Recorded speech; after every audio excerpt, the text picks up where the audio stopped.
La historia de la restauración del sacerdocio plantea preguntas complejas, y a lo largo del tiempo se han propuesto diversas explicaciones para conciliar las discrepancias entre las primeras fuentes y la narración oficial. Pero, ¿qué tan sólidas son estas respuestas? Examinemos juntos las pruebas, los documentos y el contexto para entender si las soluciones ofrecidas son históricamente válidas o simplemente intentos de armonizar una historia que con el tiempo ha cambiado varias veces.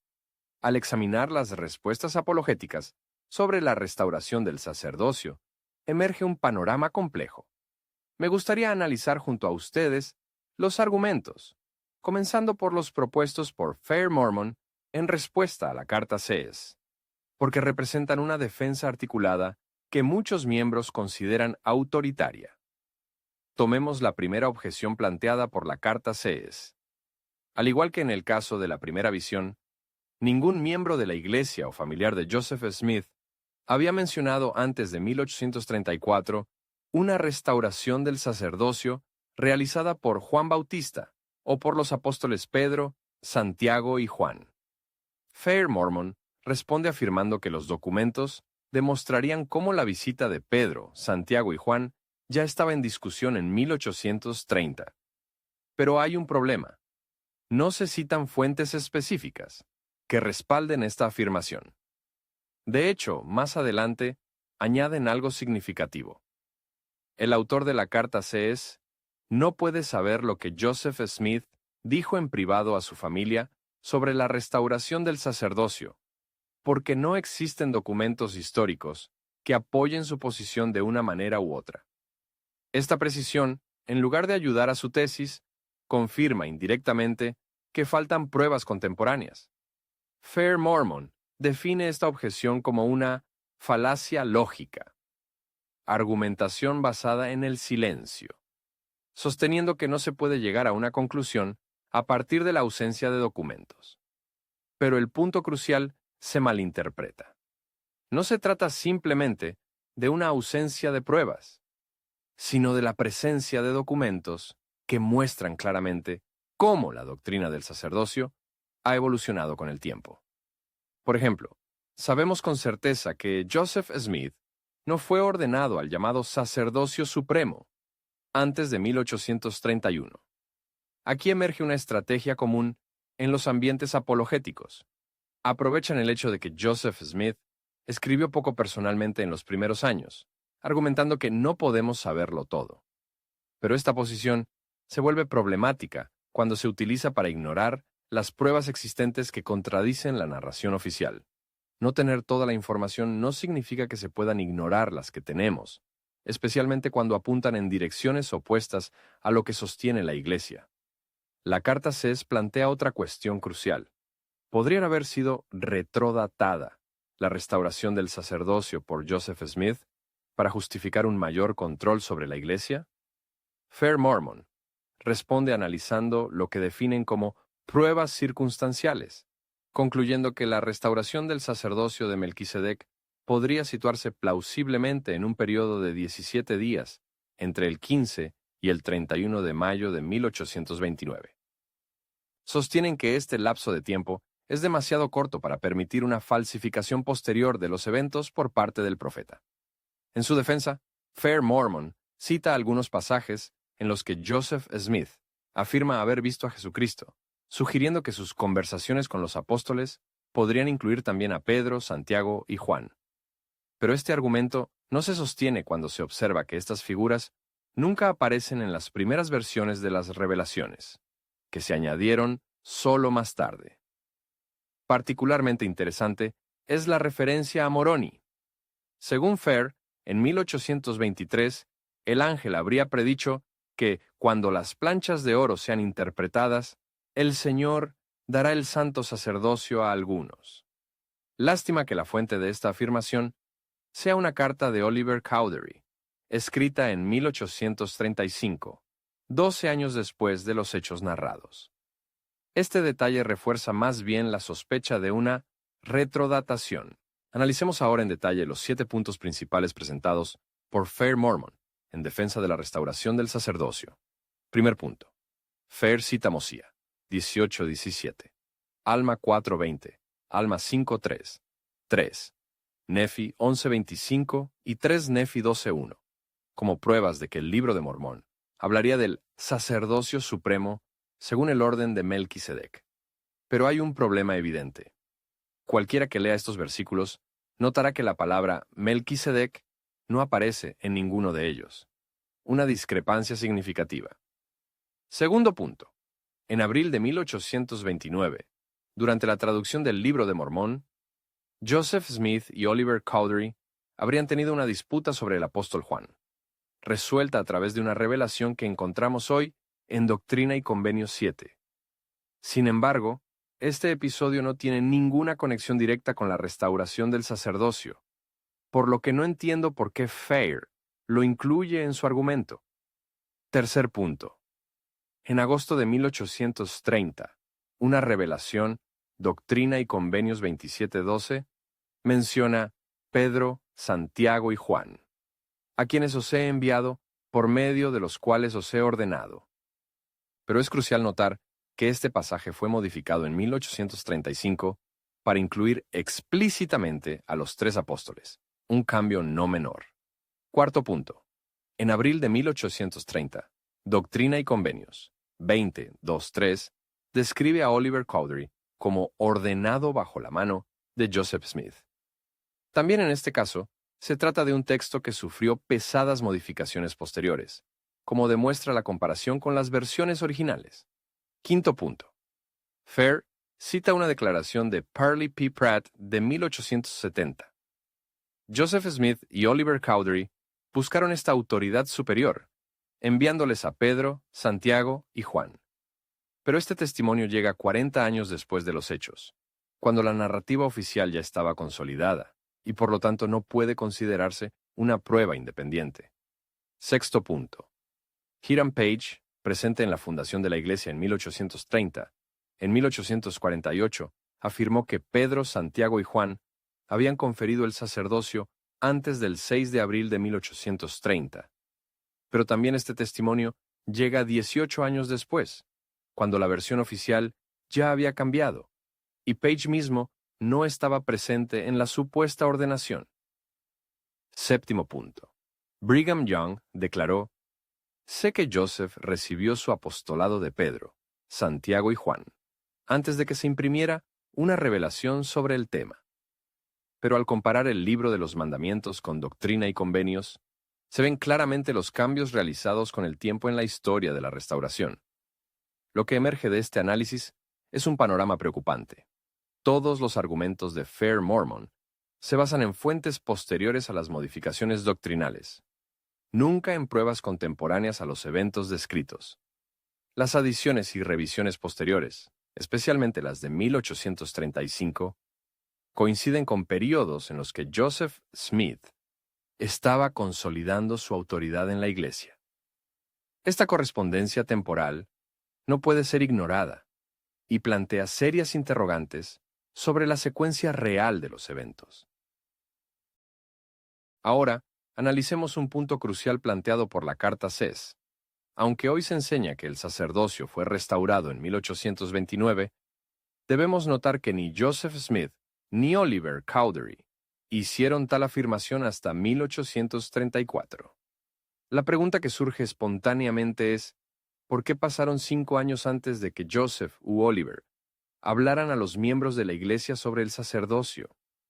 La respuesta apologética comienza con una observación importante.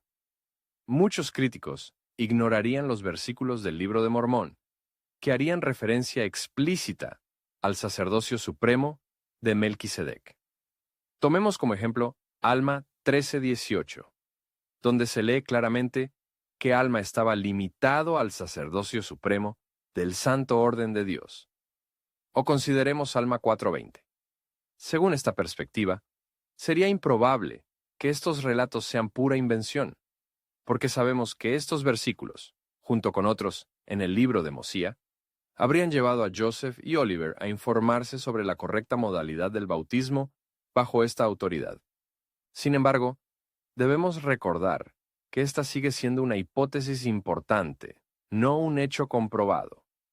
La verdad es que no sabemos con precisión cuándo Oliver Cowdery mencionó por primera vez la restauración del sacerdocio a alguien. Solo sabemos cuándo lo hizo públicamente por primera vez. Pero consideremos este punto. Si Oliver Cowdery estaba efectivamente encubriendo un fraude por parte de Joseph Smith, cuando habló de haber recibido el sacerdocio de Aarón y de Melquisedec, entonces, ¿por qué no desenmascaró el engaño después de entrar en desacuerdo con Joseph Smith y ser excomulgado de la iglesia? ¿Por qué, al contrario, Oliver continuó insistiendo en que los eventos relacionados con la restauración del sacerdocio realmente ocurrieron?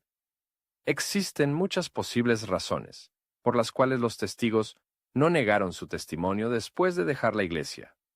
Muchos de aquellos que abandonaron el movimiento lo hicieron por motivos completamente ajenos al Libro de Mormón o a la cuestión de la restauración del sacerdocio. En el caso específico de Oliver Cowdery, sabemos que dejó la iglesia porque descubrió que Joseph Smith tenía lo que él definió como una relación sucia y desagradable con la adolescente Fanny Alger. Es importante notar que este episodio ocurrió incluso antes de que Joseph Smith desarrollara la idea de las llaves de sellamiento. No entraré en los detalles de todos los posibles motivos por los cuales Oliver Cowdery no desenmascaró la iglesia después de su disputa con Joseph Smith. Pero es fundamental subrayar cómo su involucramiento con la iglesia lo siguió por el resto de su vida. Si hubiera admitido públicamente que la iglesia se basaba en una mentira, habría tenido que reconocer que había inducido deliberadamente a las personas a creer en un falso, lo que habría causado daños irreparables, no solo a su reputación personal, sino también a la de toda su familia.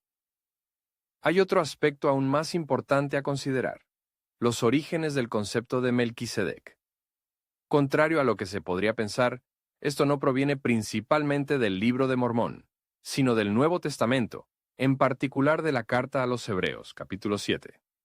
Leamos textualmente: porque este Melquisedec, rey de Salem, sacerdote del Dios Altísimo, que salió al encuentro de Abraham cuando regresaba de la derrota de los reyes, y lo bendijo, él atestigua: tú eres sacerdote para siempre según el orden de Melquisedec. Aquellos eran sacerdotes en gran número, porque a causa de la muerte no se les concedió durar. Pero este, como permanece para siempre, tiene un sacerdocio que no se transfiere. La respuesta de Fair Mormon añade otro elemento a la discusión. Muchos ignorarían que Joseph Smith mencionó el santo sacerdocio en el relato de la primera visión de 1832, y que los críticos tenderían a suavizar su posición, ignorando deliberadamente este hecho. Sin embargo, esta afirmación presenta varios problemas objetivos. En primer lugar, el relato de 1832 es posterior a la reunión de los ancianos de 1831, cuando el sacerdocio fue conferido por primera vez. Y aún así, en esta ocasión no se hace ninguna mención específica, ni de Aarón ni de Melquisedec, ni mucho menos de una visita de Juan Bautista. El lenguaje utilizado sigue siendo vago y genérico, refiriéndose simplemente a ángeles. Además, muchos estudiosos han planteado dudas fundadas sobre la datación efectiva del relato de la primera visión de 1832. El documento en cuestión no está fechado, y durante años fue arrancado del libro original, lo que hace imposible establecer con certeza absoluta cuándo fue realmente escrito. Esto nos lleva a la pregunta más importante: ¿por qué esta historia permaneció tan genérica y vaga en los años inmediatamente posteriores a la fundación de la Iglesia, para volverse progresivamente más específica, detallada y grandiosa con el paso del tiempo? ¿Cómo pudo Joseph Smith olvidar u omitir durante años eventos tan extraordinarios como la visita directa de Dios o la aparición de Juan Bautista, venido específicamente para conferirle el sacerdocio de Aarón? Analicemos ahora otros temas presentados por Fair Mormon respecto a las menciones del sacerdocio antes de 1834. Veamos qué informan los periódicos de la época. El Painesville Telegraph, del 7 de diciembre de 1830, escribía: el señor Oliver Cowdery ha recibido su encargo directamente del Dios del cielo, y posee credenciales escritas y firmadas de la mano de Jesucristo, con quien ha conversado personalmente, y como tal, dijo Cowdery, él y sus asociados son las únicas personas en la tierra calificadas para administrar en su nombre. Con esta autoridad, proclaman al mundo que todos aquellos que no crean en su testimonio y no se hagan bautizar por ellos para la remisión de los pecados, deben ser para siempre infelices. Es importante notar que en esta cita no hay ninguna mención específica del sacerdocio, ni detalles sobre ser ordenados con el sacerdocio de Aarón o Melquisedec. Se habla genéricamente de autoridad para bautizar y fundar una nueva iglesia, pero Fair parece querer confundir intencionalmente este concepto general con la doctrina del sacerdocio que se desarrolló posteriormente. En esencia, Fair está proyectando hacia atrás la comprensión actual del sacerdocio sobre declaraciones que originalmente no lo mencionaban en absoluto. Otro artículo del Painesville Telegraph, fechado el 16 de noviembre de 1830, informa: hace aproximadamente 2 semanas, algunas personas vinieron aquí con el libro, una de las cuales afirma haber visto a los ángeles y haber colaborado en la traducción de las planchas. Él anuncia la destrucción del mundo en pocos años y sostiene que las ordenanzas del Evangelio no han sido administradas regularmente desde los tiempos de los apóstoles, hasta que el mencionado Smith y él mismo comenzaron la obra. El nombre de la persona aquí presente, que afirma tener una misión divina y haber visto y conversado con los ángeles, es Cowdery. También en este caso, cuando se habla de ángeles, se hace referencia claramente a la traducción de las planchas y al testimonio sobre ellas. No hay ninguna referencia específica al sacerdocio, y sin embargo Fair utiliza estas declaraciones genéricas para confundir los argumentos. Nadie niega que Joseph Smith haya hablado de visiones angelicales, pero la historia precisa de la restauración del sacerdocio se desarrolló claramente mucho tiempo después de los eventos que pretende describir. El Palmyra Reflector del 14 de febrero de 1831 escribía: por lo tanto, proclamaron que no había habido ninguna religión en el mundo durante 1500 años, que nadie había sido autorizado a predicar, etc. Durante ese periodo, que Joe Smith había recibido ahora un encargo de Dios para ese propósito. Smith, afirmaron, había visto a Dios frecuentemente y personalmente. Cowdery y sus amigos tenían frecuentes conversaciones con los ángeles. Una vez más, ninguna mención específica del sacerdocio, ni de figuras angelicales particulares como Juan Bautista o Pedro, Santiago y Juan. Fair continúa aplicando descripciones genéricas para sostener tesis que estas fuentes en realidad no confirman. Un testimonio interesante proviene del reverendo Richmond Taggart, en una carta al reverendo Jonathan Goings de Cleveland, Ohio, fechada el 2 de marzo de 1833. El siguiente curioso evento ocurrió la semana pasada en Newburgh, a aproximadamente 6 millas de este lugar, Cleveland, Ohio. Joe Smith, el gran mormón, estaba allí y dio un discurso, y entre otras cosas, les dijo que había visto a Jesucristo y a los apóstoles, y que había conversado con ellos, y que podía realizar milagros. Aquí también falta completamente cualquier referencia al sacerdocio de Aarón o Melquisedec. Además, se trata de un relato de segunda mano que menciona genéricamente los apóstoles, un tipo de testimonio que Fair rechazaría categóricamente si se usara en contra de sus posiciones. Pasemos ahora a examinar la respuesta de Fair Mormon respecto a los cambios realizados por Joseph Smith en las revelaciones. La afirmación principal es que Joseph Smith cambió las revelaciones en 1835. Fair confirma que esta afirmación se basa en información correcta, reconociendo que el autor presenta conocimientos precisos sobre hechos históricos documentados. Sin embargo, Fair intenta minimizar el impacto de estos cambios a través de algunas citas seleccionadas. Richard Lloyd Anderson escribió: a los miembros de la primera presidencia se les asignó la tarea de compilar los elementos de la doctrina de la Iglesia, a partir de las obras canónicas, incluidas las revelaciones que han sido dadas a la Iglesia hasta esta fecha, o que lo serán, hasta que se tome tal acuerdo. Kirtland High Council Minute Book, 24 de septiembre de 1834, citado también en History of the Church. Esta resolución podría sugerir la corrección de la formulación anterior a través de revelación. La Doctrina y Convenios revisada fue publicada en agosto de 1835, con una prefacio del 17 de febrero de 1835, firmada por el profeta Oliver Cowdery, Sidney Rigdon y Frederick G. Williams, el comité de revisión. Esta interpretación sugiere que los cambios se referían principalmente a la formulación más que al contenido o significado de las revelaciones. Sin embargo, esta representación distorsiona gravemente los hechos históricos y busca intencionalmente menospreciar la magnitud de los cambios realizados por Joseph Smith para adaptar la narrativa de la restauración del sacerdocio. El elder Marlin Jensen en 2009 admitió: en algunos casos, se realizaron cambios más sustanciales a medida que las revelaciones se actualizaban para Doctrina y Convenios de 1835.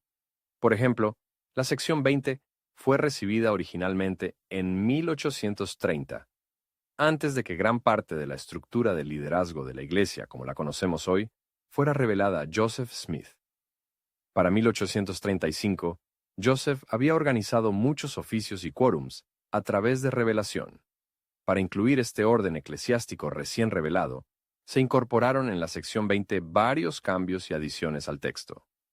Nuestros actuales versículos 65, 67, sobre la ordenación de hombres a los oficios del sacerdocio, por ejemplo, habían sido revelados después de la publicación de 1833 y fueron posteriormente añadidos a la publicación de 1835.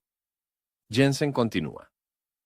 Joseph Smith examinó muchos de los cambios editoriales realizados por sus colaboradores y realizó ligeros cambios de su puño antes de que A Book of Commandments fuera publicado en 1833. Realizó más cambios, incluyendo la adición de apellidos a las personas mencionadas en las revelaciones, poco antes de que Doctrina y Convenios fuera publicado en 1835. Finalmente se informa que, alrededor de 1834-35, en Kirtland, Ohio, el libro 2 del Apocalipsis fue utilizado para la preparación de Doctrina y Convenios de 1835, y todos los elementos del manuscrito, excepto 8, fueron publicados en ese volumen de 1835. En cambio, solo 3 de las revelaciones copiadas en el libro fueron publicadas en A Book of Commandments en 1833. 2 de las revelaciones del manuscrito fueron publicadas por primera vez en Doctrina y Convenios de 1844.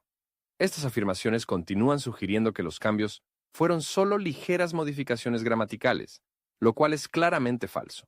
Entiendo perfectamente por qué son reacios a admitir que Joseph Smith realizó cambios sustanciales en sus revelaciones, pero esta posición roza la deshonestidad intelectual.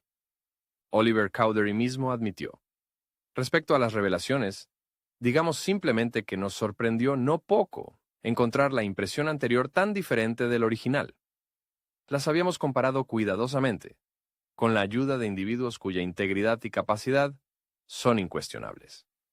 Dicho esto, no hacemos ninguna reflexión sobre aquellos a quienes se les confió la responsabilidad de publicarlas en Missouri, ya que nuestro trabajo estaba incluido en ese importante servicio a la Iglesia, y ha sido nuestro esfuerzo incesante hacer que correspondan a la copia que se nos proporcionó.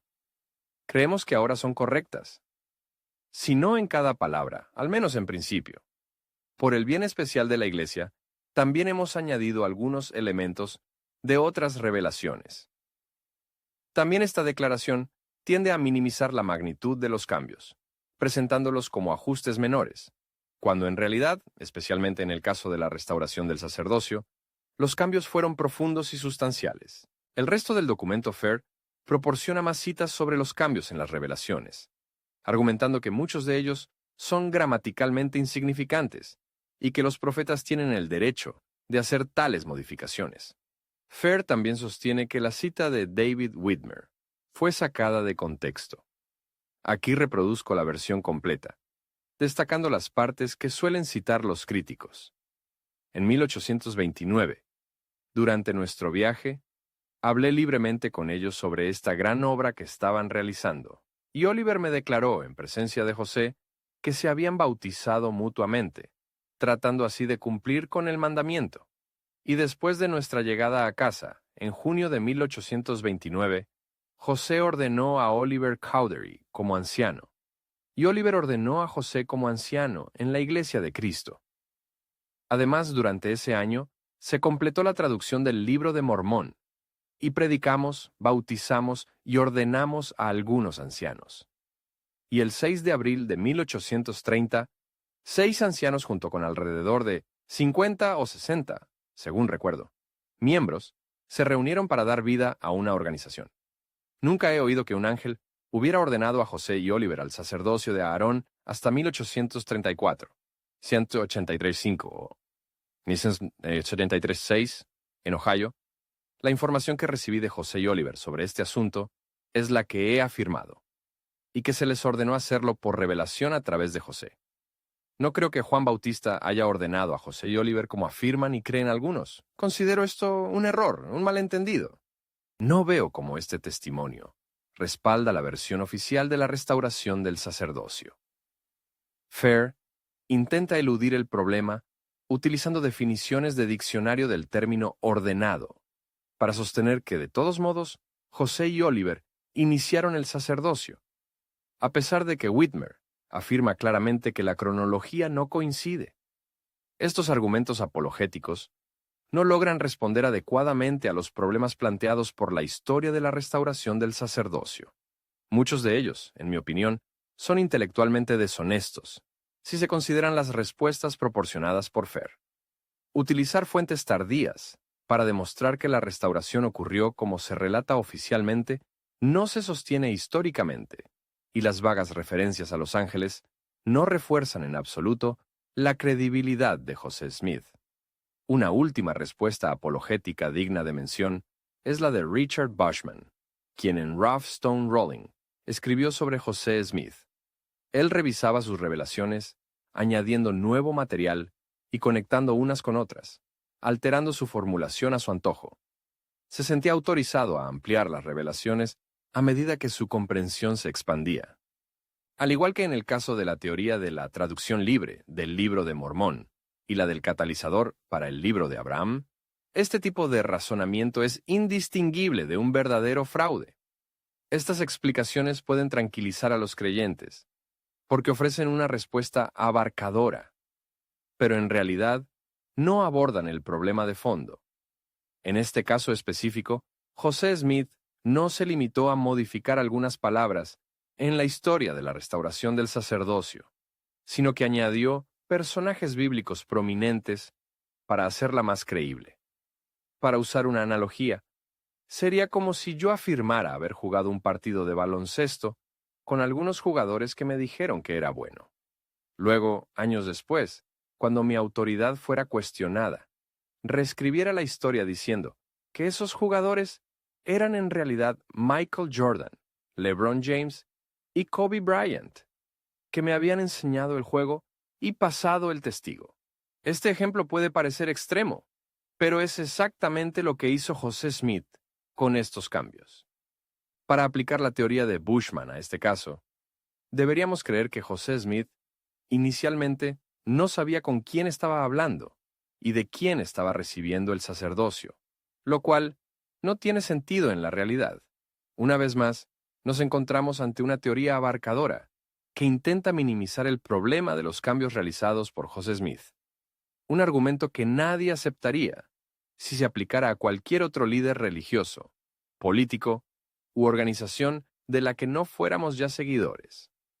Al final de todo este recorrido, lo que emerge claramente es una discrepancia difícil de ignorar. Por un lado tenemos la versión oficial, la que todos conocemos, con sus ángeles y sus ordenaciones sagradas. Por otro lado, los documentos de la época nos muestran una historia diferente, que ha evolucionado con el tiempo, volviéndose cada vez más detallada justo cuando la Iglesia necesitaba mayor legitimación. Me doy cuenta de que estas preguntas pueden incomodar. Es normal cuando todo lo que hemos creído es cuestionado. Pero creo que vale la pena preguntarse, si encontráramos estas mismas incongruencias en la historia de otra religión, ¿cómo reaccionaríamos? ¿Las aceptaríamos con la misma facilidad? El punto no es decir que José Smith fuera un mentiroso o un estafador. El punto es mucho más simple. ¿Estamos buscando la verdad o estamos tratando de defender una versión de los hechos a toda costa? Porque la historia, la verdadera, no necesita ajustes retroactivos ni testimonios tardíos. Está ahí, en los documentos de la época, en las primeras versiones de las revelaciones, en las palabras de quienes realmente estaban allí. Quizás la pregunta más importante no sea ¿qué sucedió realmente en 1829? Sino ¿cómo sabemos qué sucedió realmente? Y cuando las únicas pruebas que tenemos han sido modificadas años después, cuando los testigos directos cuentan historias diferentes, cuando cada nueva versión se vuelve más grandiosa que la anterior, bueno, quizás sea el momento de detenerse a reflexionar. No pretendo tener todas las respuestas, pero creo que hacernos estas preguntas, con honestidad y sin prejuicios, ya es un paso importante, porque al final, la verdad no debería temer a las preguntas, sino a las respuestas que no tenemos el valor de dar. Hola y hasta la próxima.